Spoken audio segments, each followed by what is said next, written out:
মানিব্যাগে একটি ময়ূরের পালক রাখুন আর দেখুন আপনার ভাগ্য কিরূপ পরিবর্তন হয়। আর শুধু মানিব্যাগই নয়, ঘরে আরো অনেক স্থান রয়েছে যেখানে এটি খুবই কার্যকর। তাই কোথায় এবং কিভাবে এই ময়ূরের পালক রাখলে সর্বোচ্চ সুফল পাওয়া যায় সেটা আজ এই ভিডিওর মাধ্যমে জেনে নিন।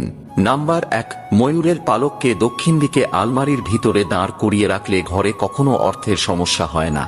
নাম্বার 2, বাচ্চাদের বইয়ে বা পড়াশোনা করার জায়গায় ময়ূরের পালক রাখলে স্মৃতিশক্তি বৃদ্ধি পায় এবং পড়াশোনায় আগ্রহ আসে। নাম্বার 3, ঘরের উত্তর পূর্ব দেওয়ালে ময়ূরের পালক রাখলে রাহু দোষ থেকে মুক্তি পাওয়া যায়। নাম্বার 4, বালিশের নিচে পালক রেখে ঘুমোলে স্বামী স্ত্রীর মধ্যে প্রেম মধুর হয়। নাম্বার 5, মানিব্যাগে বা পার্সে ময়ূরের পালক রাখলে কখনো অর্থের সমস্যা হয় না, সাথে রাহুর দোষ থেকেও মুক্তি পাওয়া যায়। তথ্যগুলি ভালো লেগে থাকলে লাইক করে কমেন্টে জয় বজরংবলী, জয় জয় শ্রীরাম লিখে দিন।